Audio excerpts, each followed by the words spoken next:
aí, bonitas e bonitos, tem que falar os bonitos também, porque senão depois eles reclamam comigo, inclusive me manda até o WhatsApp reclamando.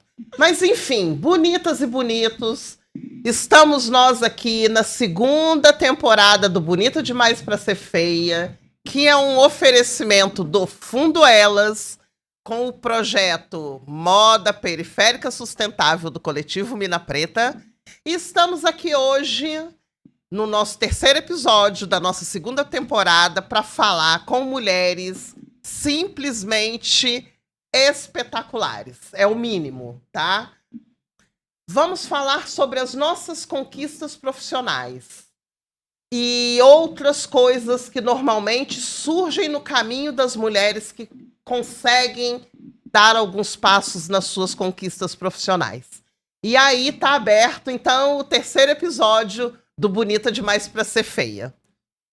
E aí, meninas? Olá. Tudo bem? Tudo bom? Tudo bem. Eu vou deixar que vocês se apresentem.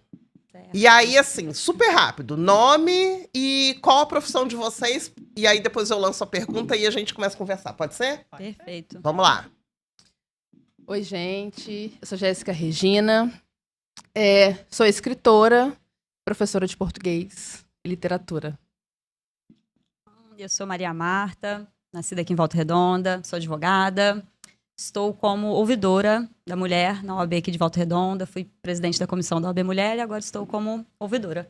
Chique demais. Eu sou a Abigail, boa tarde. Eu sou a Abigail, sou professora também de língua portuguesa, inglês, literatura e, assim, algumas coisas a mais. E é isso. Meninas, eu queria começar com a nossa pergunta clássica, inclusive que é o tema do nosso terceiro episódio. Conquistas profissionais. Me contem, conta pra gente como que foi o processo. Foi dolorido? Foi um pouco mais tranquilo, que eu duvido, porque pra mulher nada é tranquilo. Mas como que foi esse processo de vocês de descobrir o que vocês queriam e começar esse caminho para essa conquista profissional? Vamos lá, doutora. Eu começo? Certo. Então, eu sou filha de pais advogados. Minha mãe e meu pai são advogados aqui na cidade. Então, já tinha uma influência muito forte ali. Mas eu acho, como você bem colocou, Renata, não existe caminho da vida da mulher que não tenha luta, que não tenha dificuldade, assim, acho que não existe, não tem como. Ainda que ela não perceba, né, ela em algum momento vai ser atravessada. E hoje, trabalhando na minha área, consegui me formei aqui em Volta Redonda, na UF, consegui atuar desde a faculdade, fiz meu estágio, trabalhei no comércio uma época, ali atrás de um dinheirinho, mas logo que me formei já consegui atuar e venho nessa trajetória. Então, nesse sentido, foi um caminho, vamos dizer assim, tranquilo para mim. Já estava ali com a minha mãe trabalhando, mas hoje, analisando essa trajetória, eu percebo o quanto a escolha da minha profissão, ela foi marcada pela intenção, talvez ali já, adolescente já pensava nisso, como eu poderia trabalhar e ao mesmo tempo dar conta das outras situações. Então, eu acho que a escolha da minha profissão passou por isso. Eu via a minha mãe, advogada, sair de casa de manhã correndo, fazer as atividades dela, retornar correndo, almoçar correndo, levar na escola ou buscar na escola correndo e voltar para trabalhar correndo. E quando tinha reunião da escola, voltava correndo, ou quando tinha apresentação, teatro, dança, aquelas coisas todas, sempre nesse sentido. Então, eu via que a vida pessoal dela, enquanto mulher, enquanto mãe, era misturada com a profissional que ela era, e eu cresci olhando aquilo e pensando assim, tá aí, eu acho que a vida da mulher, a gente não consegue, você não consegue, diferente de um homem que olha para a profissão e se dedica e o trabalho dele segue ali. A gente não consegue, assim, a gente ainda não conquistou isso plenamente. Então, vendo a necessidade de misturar a minha vida pessoal com a minha vida no trabalho, eu acho que a escolha da minha profissão foi nesse sentido. Então, hoje, advogando, eu consigo trazer as minhas pautas feministas, trabalhando com direito de família, com direito das mulheres. Eu consegui trazer isso para a minha vida sem ter que abrir mão ali, sem abrir mão da profissão, de me desenvolver. Então, eu acho que relacionar a minha vida profissional com a minha vida pessoal foi o que motivou. Não é fácil, como você falou, sempre tem dificuldade. Entrar, né, no espaço profissional. Hoje eu tô, como eu falei na minha apresentação, eu tô trabalhando aqui em Volta Redonda. Fui convidada pela Carolina Patitus, que é presidente da OAB daqui de Volta Redonda, para participar de comissões lá. E mesmo lá, com mulheres à frente e tudo mais, a gente percebe que você, a todo tempo, é atravessado. Chegar em ambientes, sobretudo na área do direito, apesar de ter muitas mulheres, a minha turma da UF tinha majoritariamente de mulheres, mas ainda é um ambiente muito masculino, onde a nossa voz é ignorada, é desrespeitada. A gente constantemente observa, né, as advogadas mulheres que sofrem violações no exercício da sua profissão. Então, trabalhar com medo, muitas vezes, mas indo de pouquinho em pouquinho, tentando, chegando e tal. Esse ano eu tô com 9 anos de formada e nesses 9 anos transitando aí na minha área profissional, mas sem esquecer esse lado pessoal, trazendo sempre ele aqui junto comigo. É isso. E aí, professora Abigail, como é que foi para você? Olha, foi brabo. Bastante difícil. Diferente da doutora, eu sou filha de um caminhoneiro com uma dona de casa. Sou a primeira pessoa da minha família a chegar à universidade. E assim como a grande maioria das pessoas pobres, trabalhando de dia, estudando de noite, tendo que conciliar trabalho com mestrado, trabalho, filha e doutorado, e essas articulações todas. E eu sou mãe solo, então tem ainda a questão de rede de apoio, né, que a gente precisa administrar tudo isso. Então, a formação foi muito complicada nesse sentido de ter que administrar a vida, né, cotidiana de trabalho. Eu comecei a lecionar antes de me formar. Eu tenho quase 30 anos de magistério, mas tenho 25 de formada. Então, começar a lecionar sem estar ainda pronta para poder ter algum dinheiro para dar conta dessa vida e depois continuar e não conseguir, por exemplo, como a maioria dos meus colegas, mesmo sendo, eu brinco que letras é um curso. Antigamente eu dizia que era caça-marido, graças a Deus essa coisa mudou, né, gente? Curso de caça-marido. Mas a maioria dos meus colegas conseguiu emendar a graduação com mestrado, ou fez até uma pós logo em seguida, uma especialização para depois ir para o mestrado. Eu tive 6 anos entre um e outro, graduação, mestrado, e 6 anos entre graduação e doutorado, para poder dar conta da vida profissional, para poder dar conta da vida pessoal, todos os percalços que acontecem na vida pessoal, os relacionamentos abusivos, enfim, que muitas vezes atrapalham o fluxo da vida da gente. Aí veio a maternidade e veio uma oportunidade de um plano de carreira. Eu sou concursada pública, sou professora da FAETEC há 14 anos, e a oportunidade de um plano de carreira que me favorecia, vou voltar a estudar, vou para o doutorado, minha filha com 1 ano e meio. Uau. E aí, né, administrando, sem deixar de estar na creche para acompanhar, de ir às festinhas, de tentar passear de alguma forma. Eu não tinha férias, eu não tinha nada. Então, isso sem contar tudo que a gente vive dentro do espaço profissional, que senão eu vou ficar com a fala só para mim hoje, não dá. E aí, Jéssica? Olha, assim como a professora Abigail também, a profissão para mim, como filha primeiro de uma família preta e de pessoas simples, né? Assim, na minha família também eu faço parte dessa primeira geração, não primeira, tem até outras pessoas, mas uma geração que teve pleno acesso a chegar à universidade. Eu acho que é a minha geração, né, dentro da minha família. E o trabalho, para mim, a profissão, era uma coisa que depois, quando eu lembrei disso, eu ri. Porque quando eu era criança, eu queria fazer vários cursos, que eu sabia que tinha que fazer cursos, e eu queria ser secretária de consultório, de clínica, de escritório. Por quê?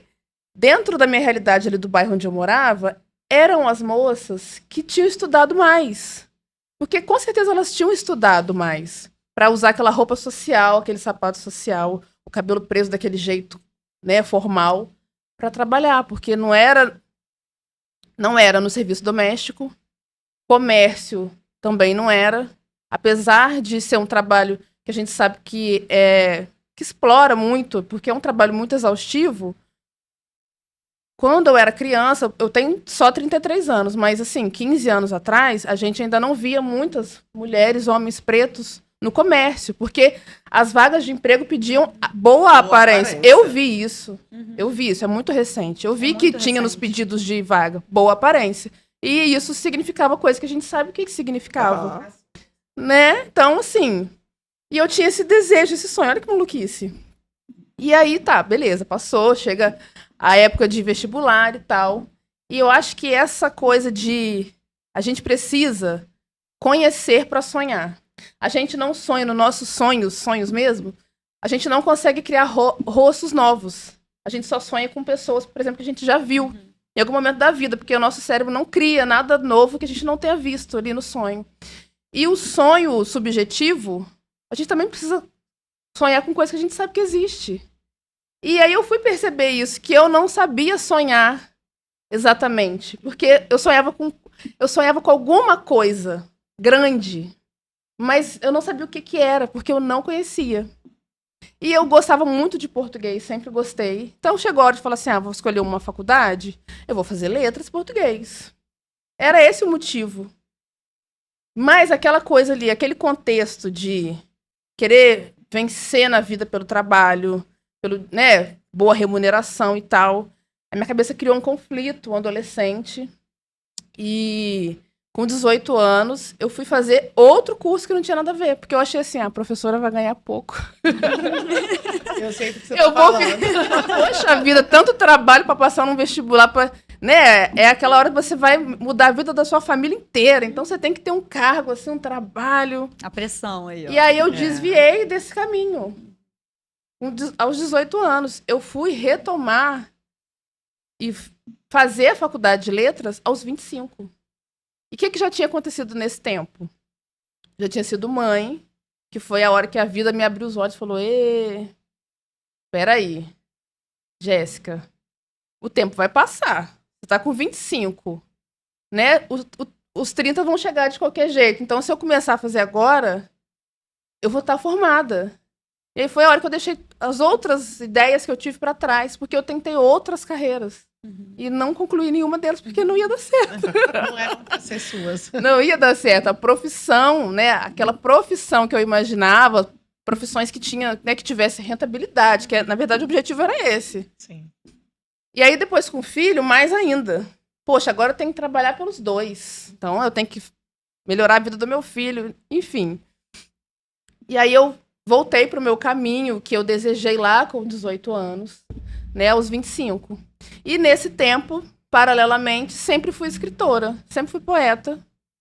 E assim como esse sonho da coisa que eu não via, não conhecia, não sonhava, ser poeta muito menos, ser escritora.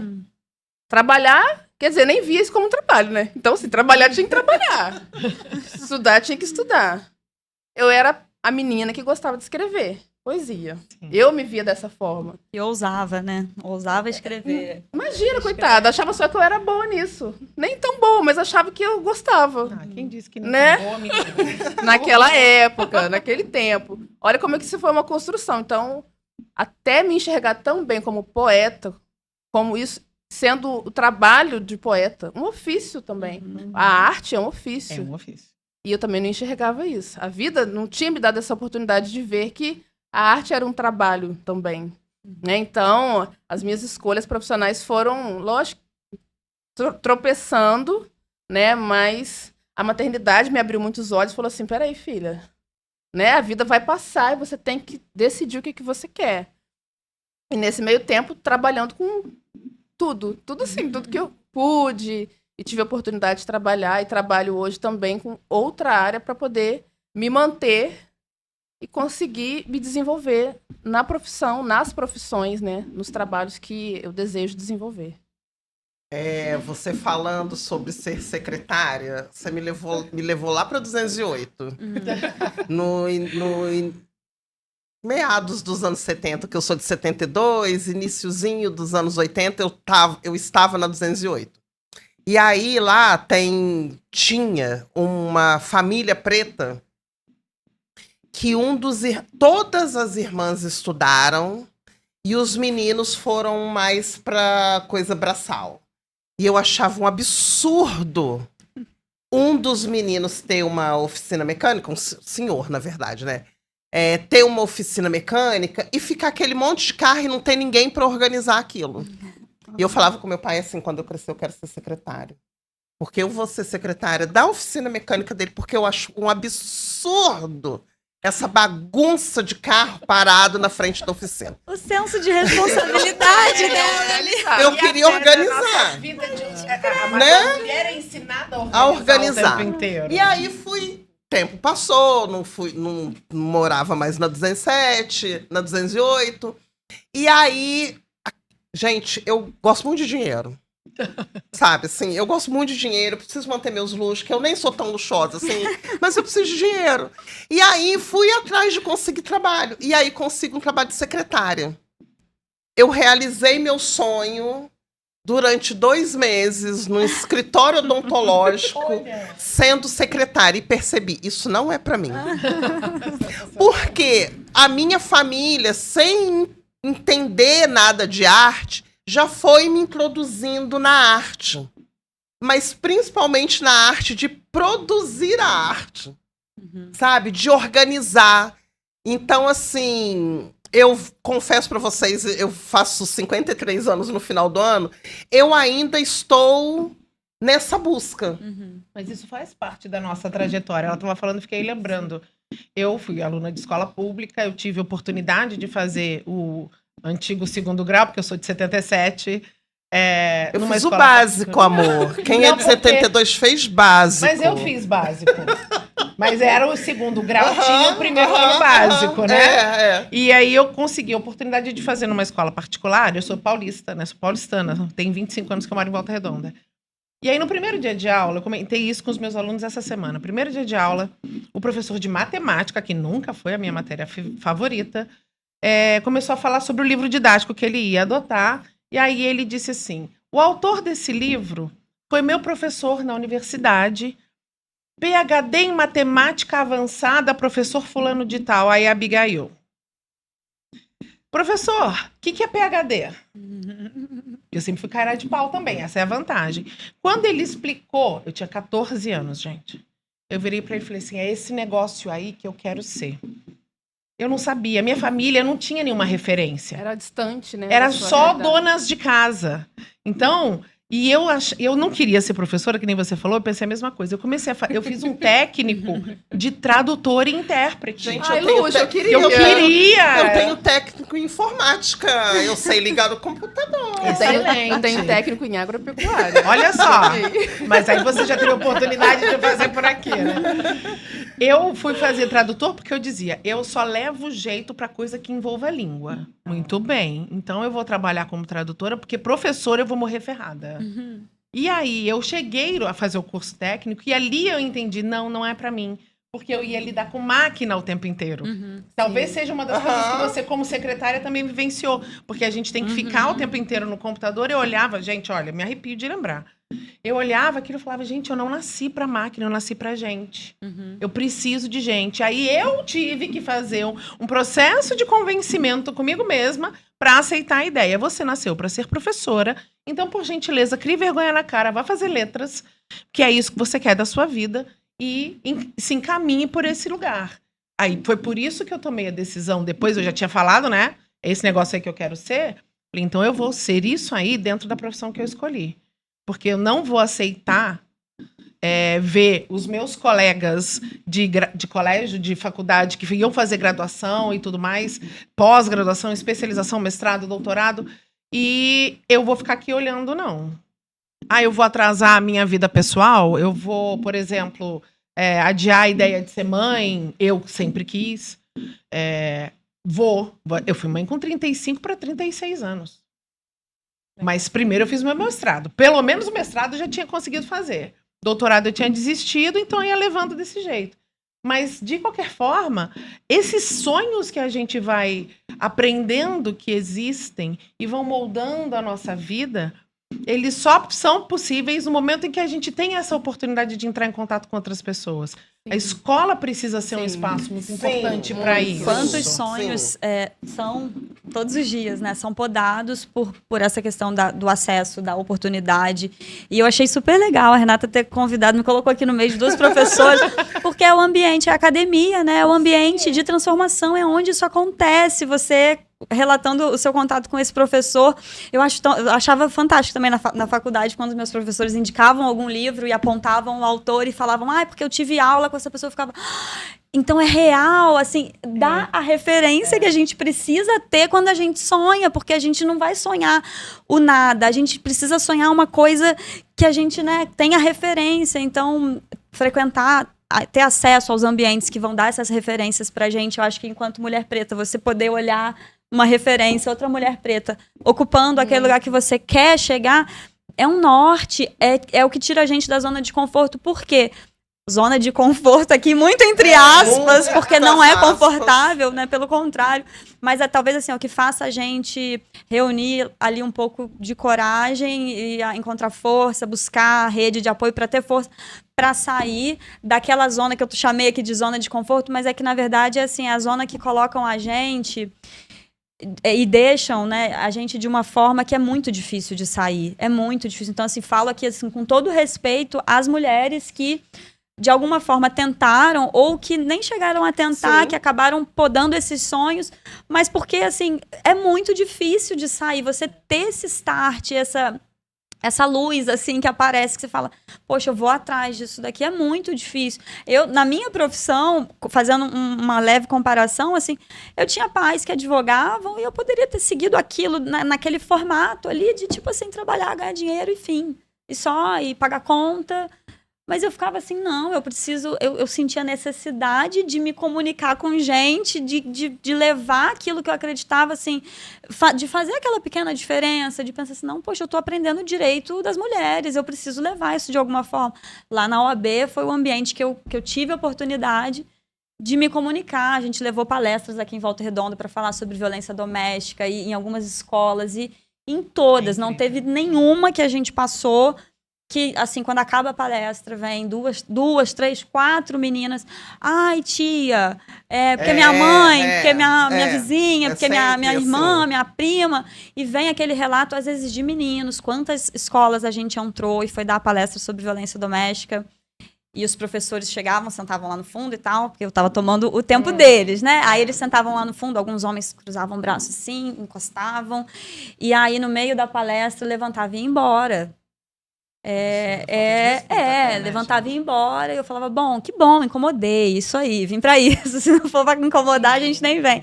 Mas tantas outras professoras vinham e, nossa, ai, que importante e tal. Então, você ter essa luz, né? Tô chamando de luz, mas é uma oportunidade de encontrar, de ter uma referência, de ter alguém que te coloque, de ter alguém que te chame, te convide, né? E a gente conseguir, eu acho que assim, eu nunca me senti plena, totalmente realizada. Acho que a gente fica nesse senso de responsabilidade, sempre querendo mais. Ai, você, poxa, tão bom você falar que você tá com 50 anos e querendo ainda, né? E quero um monte de coisa. Quero um monte de coisa. Porque, assim, hoje eu cheguei numa idade e não me considero velha, não. Acho que eu ouvi há uns anos atrás, no segundo episódio, a gente conversa com Mameto Sevanju. Mameto Sevanju é dirigente do Candomblé, do Omariô de Jurema, e o Omariô de Jurema cuida das minhas questões profissionais, porque é o ambiente que eu me sinto feliz, né? E numa das vezes que ela jogou para mim, no jogo deu assim: você, daqui a um tempo, vai trabalhar como se você tivesse 20 anos de idade. Eu falei, tá. Vamos lá. Vambora. Eu tenho joelho? Não. Porque o que pega, né? O físico acaba, né? Confia. Complicando um pouco a situação, mas é o que eu quero. E aí eu percebo que eu nunca me senti tão jovem. Porque eu me sinto afetando e estando muito no meio dos jovens. Isso é rejuvenescedor. Impressionante. Que E legal. uma outra coisa, quando vocês falam sobre metas, né? O que, que a gente quer, eu lembro que quando eu fui trabalhar na escola, que nunca foi um objetivo, eu queria escritório, mas não era, sabe assim, e aí fui para informática. Falei, cara, não é minha praia. Vou ter que voltar para a escola. Porque eu começo a fazer magistério e faço só o primeiro ano. E meto o pé. Falei, ai, pelo amor de Deus, quero ficar. Eu gosto da prática do negócio. Sabe? Eu gosto da prática. Vamos pros finalmente, vamos pra prática. E aí, quando eu entro no meu segundo CIEP, meu segundo ano de CIEP, eu ouço no corredor assim: todo filho de professor é sem educação. Nossa. Eu ouço isso. E aí eu vou pegar essa fala para poder entrar no link que eu quero, para linkar o que eu quero. Eu ouço essa frase. Isso, eu acho que de todas as frases que eu já ouvi, eu acho essa foi a que mais ficou. Porque aí eu comecei a pensar, os meus filhos não serão esses meninos. E aí, ao mesmo tempo, eu me tirei daquele lugar que sou professora. Hoje eu me entendo como educadora, porque como eu não fiz a formação de professores, então eu sou uma educadora social e cultural e tá ótimo. Mas eu tenho não dó dos meninos, porque os meninos são homens responsáveis mesmo. Maravilhoso. Mas eu peguei muito no pé, sabe? E aí, qual é o link que eu quero fazer? Sobre essa cobrança que a gente se faz e que fazem com a gente. Porque eu inclusive, acho, tenho certeza e acredito que essa cobrança que fazem com a gente, ela chega a ser um assédio. Com O certeza. que vocês acham disso? abuso. Com certeza, eu Total. acho que sim. Primeiro que assim, você... Dependendo do contexto onde você está, com 18 anos, mais ou menos, a idade onde você... Né, que aí termina o ensino básico e você tem que falar, e agora? Você vai pra onde? Vai fazer o quê? Tem que estudar e tudo mais. Tem que trabalhar. E essa cobrança da mulher e sobre a mulher é gigante. É uma conta que não fecha. A conta nunca vai fechar. Porque a mesma sociedade que cobra que a gente trabalhe, porque apesar de alguns movimentos que estão ressurgindo por aí, a sociedade, gente, cobra que a gente trabalhe. Não que a Sim. gente seja dependente de outra pessoa. Definitivamente. Você tem que trabalhar. Sim. Mas é a mesma sociedade que te cobra que você monte uma família. Família não é só um casal, não. Tem que ter filhos na família. E Não. feliz. Sempre. Comercial. E A sorrir. gente vai sorrir, sim. Margarina. A gente vai sorrir, sim. sem bater na sorriam. mesa, sem fazer barulho. É. E aí, como que você amarra isso tudo? Eu aprendi isso, e aí eu fui entender muitas coisas na prática do jeito dolorido, né? Porque eu tinha um bebê, eu tinha que trabalhar. Precisava trabalhar e queria continuar estudando. Não só queria, mas na minha cabeça eu tinha que continuar estudando. Não era uma opção não estudar. E onde você junta isso tudo, né? O meu filho também ficou pressionado, porque ele era um bebê cheio de compromisso. Porque pra mãe dele poder trabalhar e estudar, o horário dele era todo fechado. Exatamente. Quem pegava, quem buscava, onde que tava, o carro que levava, o carro que buscava. A vida dele durante um certo tempo foi bem amarrada. Ainda é, mas foi bem amarrada.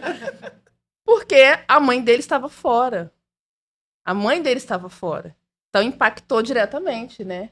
A mãe não estava 100% disponível do tempo para ele. Então é uma cobrança. Com certeza que isso impacta. E eu evito também, assim, eu tento, né? Não jogar a cobrança para ele. Apesar de eu ter algumas convicções em relação ao estudo e trabalho, e não abro mão disso, porque eu entendo a importância, mas não transformar isso num peso, né? De que, poxa, você vai ter que fazer desse jeito porque eu fiz assim. E a culpa da mulher, eu acho uma coisa tão curiosa que, assim, quando a gente começa a se sentir mal por tudo isso que acontece, vem a culpa de estar se sentindo mal. Isso me atravessa muito, assim, às vezes eu tô, ai, mas poxa, você cansa, porque são todas as frentes que estão ali. Você fala, cara, é profissional, é pessoal, a família, a exigência sempre da sociedade do outro, não sei o quê. Aí você, uma hora, fala, pô, tô cansada de atender tudo isso. Aí eu me sinto mal por estar me sentindo mal. Parece que a gente não tem o direito de questionar. Mas acho que é o sistema. É tão enlouquecedor, porque aí quando você tenta, porque a gente sempre tenta furar essa bolha.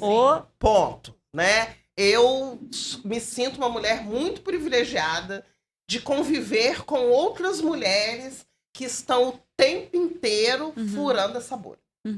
Eu acho, sinceramente, o maior barato. E aí, quando a gente tenta furar essa bolha, eu tenho um episódio lá em casa, porque eu sempre pensei assim, cara, a gente não cria filho pro mundo, a gente sempre ouviu isso. Mas a gente sempre ouviu isso, Sim, né? Desde sempre a gente ouve isso. Vai ter filhos? Filho a gente cria pro mundo. Mas e na prática? Será que a gente cria esse menino e essa menina pro mundo mesmo? E aí eu quis furar essa bolha nesse sentido e realmente criar os meninos pro mundo. Pra ir embora, pra namorar comigo, eu gosto de morar sozinha. Quando eu falo lá em casa, então, os meninos querem morar fora. Você é louca! Você é louca! Eu não deixei. Não vai, não foi. E aí você hoje olha, você fala, cara, não que a pessoa esteja mal, mas você percebe a potência que não foi pra fora. Sim. Porque o outro não deixou, mesmo já tendo ouvido e tendo a convicção que o filho é pro mundo. Não, e você deve sofrer o impacto disso, né? De alguém falar assim, mas uma mãe que fala que quer deixar o filho ir pro mundo. Eu ouço isso, mas como... Cara, você não tá sofrendo? Cara, toma isso. Mas as pessoas olham todo o trabalho que você fez para que seus filhos hoje tomassem a decisão de estar fora. Não, olham. Não. Primeiro que você tem que manter o filho vivo. Já é a primeira coisa. Já a barriga cheia tá limpo, barriguinha cheia. Mas tem um trabalho ali que é só quem vive, ou quem tá muito perto de você, que vê o que você tá fazendo. Não foi de uma hora pra outra o menino, o menino quer ir embora. Não. Até pra ele ter essa decisão, tem um trabalho da mãe ali, né? Eu nesse lembro caso. do Caio falando assim pro Vinícius um dia. Brigas, né? Porque a gente não é família de comercial de margarina, mas isso já tá posto há um tempo. E aí aquela briga, irmão, briga, aí eu entro no meio pra poder separar. E aí eu lembro de uma frase do Caio. Você vai precisar dela. Não adianta você ir contra ela. Se eu estou morando fora, é porque ela é minha parceira. Eu deixo sair. Eu saí da sala, falei, cara... Essa conversa não é comigo. Cara, deu certo. A minha ideia deu certo. Maravilhoso. Que momento? Você foi pro quarto? Fui pro quarto, falei, ai, cara, graças a Deus. Comemorou, Bom trabalho. Mas deixa eu te falar uma coisa. Vocês duas são mães de meninos, né? Sim. Eu sou mãe de menina. E aí, tem uma outra questão que às vezes a gente não para pra pensar. A minha filha tá com 11 anos, só que a minha filha tem mais de 1,60 m, ou seja, um mulherão. Sim. Só que com cara de bebê, com cabeça de bebê, não faz questão nenhuma de antecipar as fases. Mas eu deixava ela ir sozinha ao mercadinho, que é virando a esquina da minha casa, para comprar alguma coisa para mim, para ela começar a desenvolver essa autonomia e tal, e resolver as coisas sem a minha presença. Enfim, um dia a minha mãe soube disso. E a minha mãe me deu uma bronca homérica.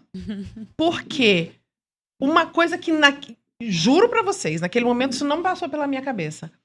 Uma menina, sozinha, andando na rua, o risco que mesmo... Até porque eu moro num bairro relativamente tranquilo, né? Ruas vazias. O risco que ela corre mesmo indo né? Ali, virou a esquina, tá no mercadinho.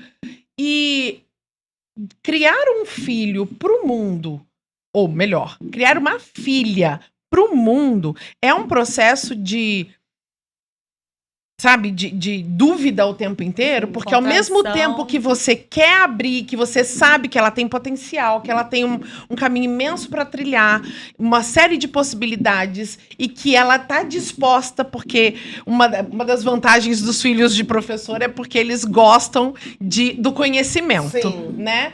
Então, conhecer e descobrir e pensar, investigar. A minha filha gosta muito dessas coisas, então ela pensa em muita coisa, muitas possibilidades para a vida dela. Só que o medo.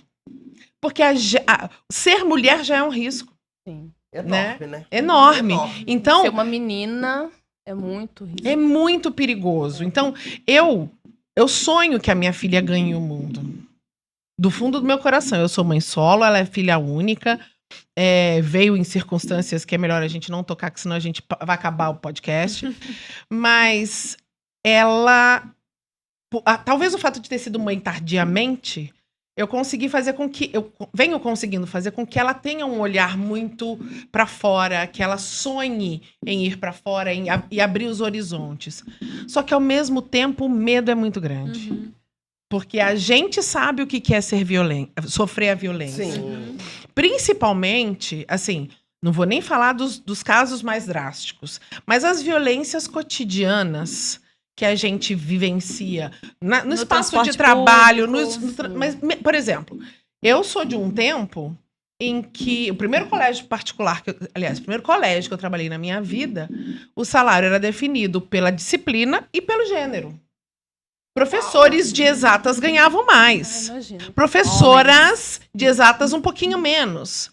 Professores de humanas um pouquinho perto do, né? Mais que as mulheres, menos que os de exatas. Imagina eu dando aula de inglês num colégio desse.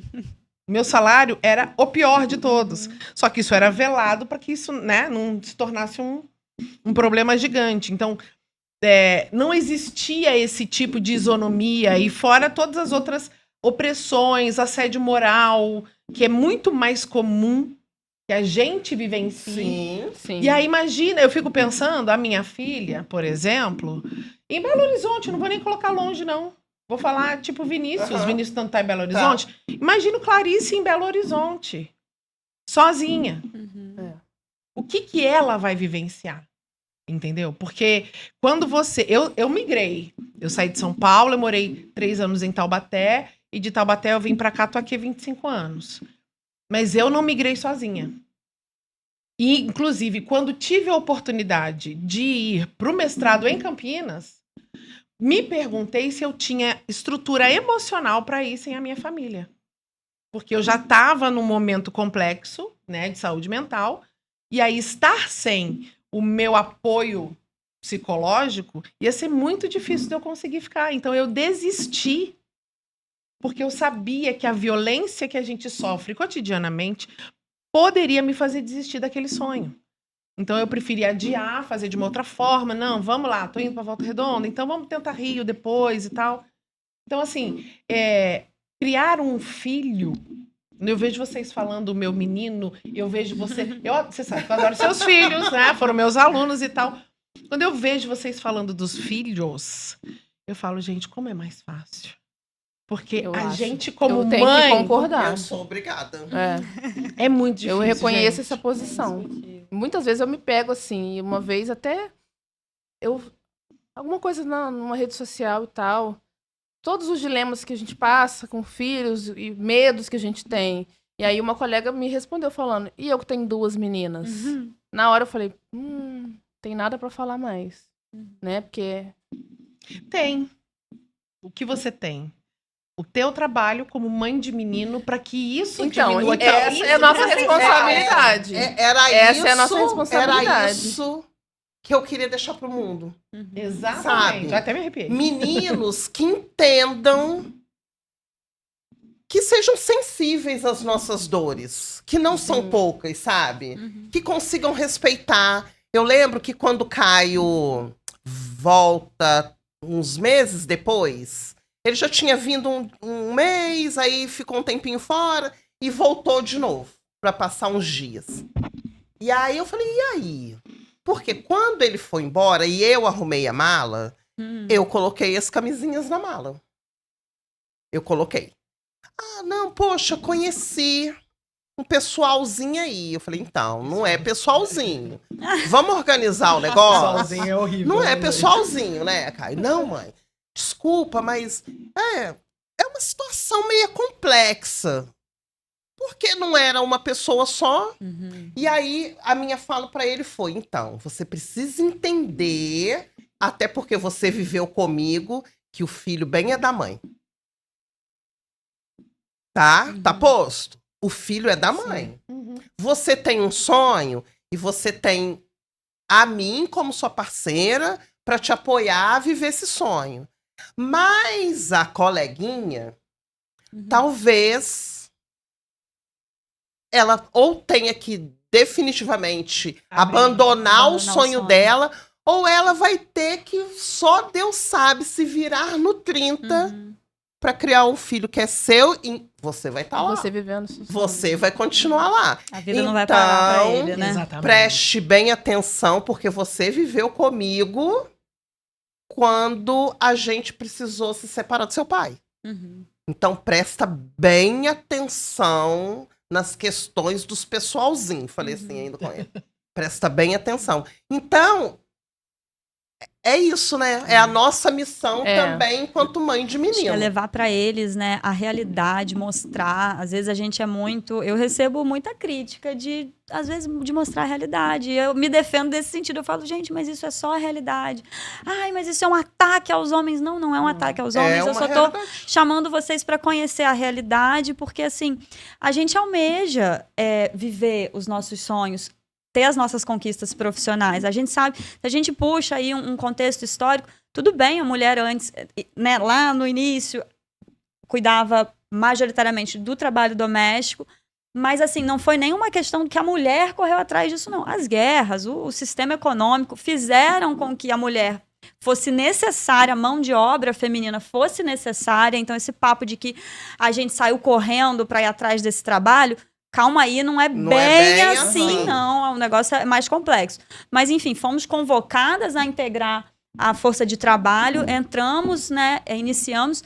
Aqui a gente pode fazer um recorte de raça também, porque a gente tem uma parcela de mulheres negras que ocuparam um trabalho especificamente, que foi o trabalho de cuidado para as mulheres brancas saírem, para começar a desvendar esse mercado de trabalho nessas profissões. E é que eram... sempre muito importante a gente fazer esse recorte. Sempre faço. Eu sempre faço. A gente precisa porque fazer esse eu recorte. sempre menciono um exemplo que eu tenho na minha família aqui, que é assim, eu tenho um parente, até mais novo que eu, começou a trabalhar numa empresa aí aqui da cidade, todo mundo conhece muito pela exploração do trabalhador.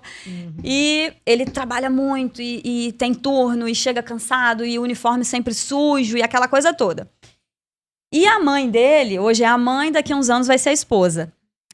A mãe dele lava o uniforme, seca o uniforme, passa o uniforme, faz a comida, deixa em cima do fogão e não sei o que, e ele faz toda aquela dinâmica. Então, o que eu percebo disso? Quando esse homem sai para trabalhar, a mãe dele trabalha também, tem o trabalho dela na rua, não é só, ela não se ocupa só do trabalho doméstico, mas ela trabalha o dela na rua, ela volta, faz o trabalho doméstico, volta, faz o trabalho de cuidado dele para que ele seja a mão de obra lá naquele lugar onde ele trabalha. Então, convocar os homens para conhecer essa realidade é fazer com que ele olhe de volta para casa e pense assim, porque o meu patrão é quem me dá dinheiro, mas espera aí. Quem que te dá condição de ir lá conquistar o seu dinheiro? Isso precisa ser revisto. Esse trabalho de cuidado, ele precisa ser olhado para esse lugar. E assim, o quanto tem sido interessante deixar a mulher fazendo isso tudo. Fazendo o trabalho na rua, fazendo o trabalho do lar e fazendo o trabalho de cuidado. Então, se tem alguém que está feliz com que a gente faça tudo, esse alguém é esse patrão que tem esse funcionário. Você entende? Porque se o homem, o jovem, tá ali podendo trabalhar e tem comidinha e roupa lavada, é porque tem uma mulher que está sendo explorada. Para além disso tudo. Então, eu sempre convoco eles para, né, o convite que eu faço, sempre, vou usar minha câmera para falar com o público masculino, vem olhar para esse lado, né? A gente poda muitas vezes os nossos sonhos, a gente enterra os nossos sonhos, porque a gente não consegue dar conta, e tá tudo bem falar isso, a gente não consegue dar conta de atender todas essas áreas e ainda ficar fornecendo, cuidando de quem vai ser a mão de obra de outros trabalhos. Então, poxa, É bem puxado. né? É complicado É bem chegar puxado. lá. E aí, meninas, o que que acontece? O moço que tá ali cuidando do som já mandou me avisar que a gente estourou o nosso tempo. Oh. Imaginei. Mas o que que acontece, bonitas e bonitos que estão nos assistindo? É um assunto que mexe muito com a gente, Sim. né?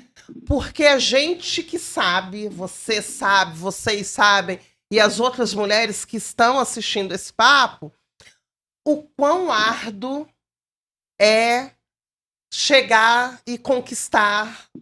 Porque eu tenho certeza que nós 4 aqui, a gente ainda não conquistou tudo que a gente quer. Nossa. A gente quer mais um monte de coisa. Com certeza. Por mais que eu já queira me aposentar, Ah, eu também. eu não Contigo. conquistei ainda tudo que eu quero. Mas eu queria muito, antes da gente encerrar, agradecer imensamente vocês. Na outra gravação, no outro episódio, eu tava falando com as meninas assim, o quanto é bom ter uma rede de muitas mulheres no meu entorno, que por mais que eu tenha alguns sonhos assim que são meio loucos, e eu acho que são mesmo, mas são sonhos meus e que eu gosto muito. Eu não sou a pessoa que sonha sonhos que eu tenha que realizar sozinha. Isso é ótimo. Eu acho que os sonhos, alguns sonhos sim, né, são particulares e tá tudo bem, mas eu gosto muito de sonhos grandes que eu possa dividir. Coletivo. E eu gosto muito e agradeço muito por vocês toparem as minhas loucuras. Então, assim, eu queria muito agradecer. Jéssica já virou. Eu falo pra todo mundo que Jéssica é minha sócia. Ah, que legal. Adorei. Eu falo pra A gente todo mundo, trabalha. gente, Jéssica. Quando eu fui apresentar meu novo namorado pra Jéssica, eu falei assim, minha sócia. Ah, que Eu acho muito bacana isso. Cuidado pra não ser sócia de outra coisa. Não, só sócia. coisa Só horrível! trabalho, louca! Que comentário machista! Porque a gente escuta isso também, né? Mas eu queria muito agradecer vocês por estarem aqui, por topar sonhar junto comigo, por se identificarem, né? Porque a gente realmente é bonita demais pra gente ser feia, a gente fala pra caramba, a gente trabalha pra caramba, sabe? E a gente precisa desses momentos, né? Por mais que o papo seja sério, mas a gente consegue também trazê-lo de uma forma leve. Sim. Pra poder atingir quem a gente quer atingir. E aí, assim, rapidinho, pra vocês se despedirem, uma mensagem de cada uma. Vai, Jéssica. Nossa, quero dizer que a gente precisa pensar nas questões de trabalho das mulheres com políticas públicas, porque as mulheres já mudaram o pensamento, a forma de viver, né? Então, o mundo precisa também estar pronto para receber essas mulheres, né? E quero dizer obrigada, adorei conversar com vocês. Estou nas redes sociais, Poeta Jéssica Regina no Instagram. Para quem quiser conhecer meu trabalho como poeta, já tem um livro lançado, que foi lançado em 2022, e vem um segundo livro. Uau! 2025 vem o segundo livro. E outros trabalhos também que eu consigo hoje enxergar como artista e desenvolver. Então, estou sempre divulgando alguns trabalhos. E é ótimo poder compartilhar com mulheres. O meu trabalho ele é muito feminino, né? Tanto nas minhas inspirações, público, a minha linguagem, a minha conversa. É com mulheres que eu me alimento e produzo e gosto de estar sempre junta. Maravilhoso. Bom, vou agradecer imensamente o convite da Renata, dizer que foi um prazer poder conhecer vocês hoje, ter esse momento aqui. Muito feliz com o tema. O recado que eu queria deixar assim, para as mulheres é para que a gente se trate com mais acolhimento, para que a gente não se critique, não entre em competição. Falando por mim aqui, o meu espaço, a minha fala, enfim, minha vida está sempre aberta. Eu sou uma passadora de pano de mulheres, sou mesmo. Então, aqui é o ambiente em que vocês vão se sentir acolhidas e sem julgamentos, porque eu gosto de caminhar junto com mulheres.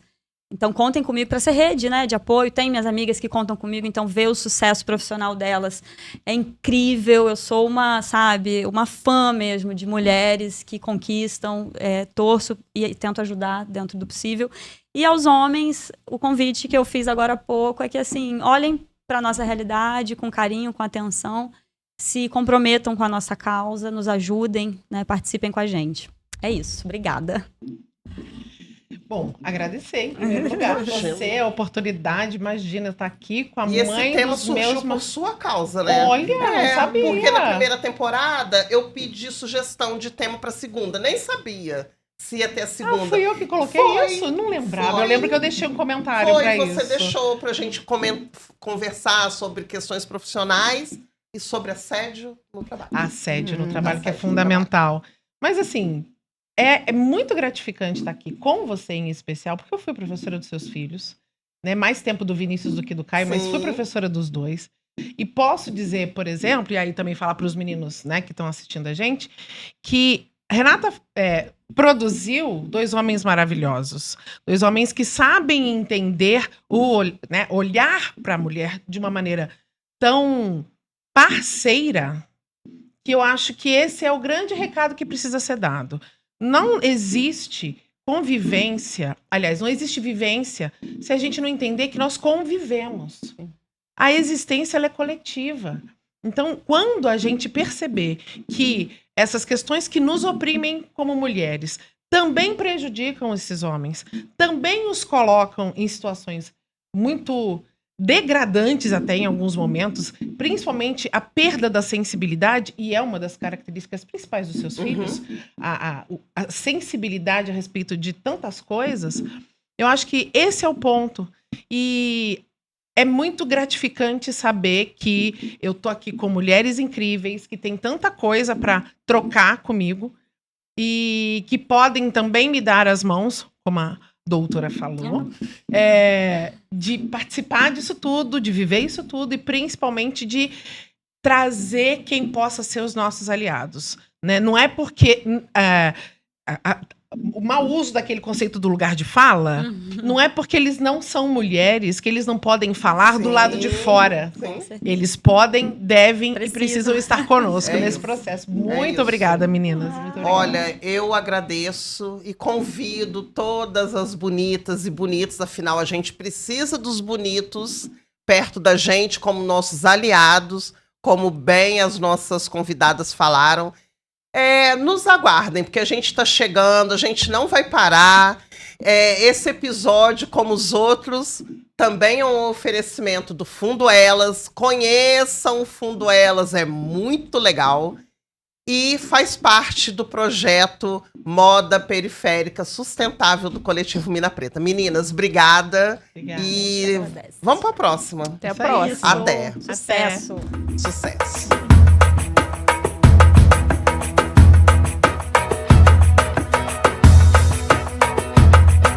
Bonita demais.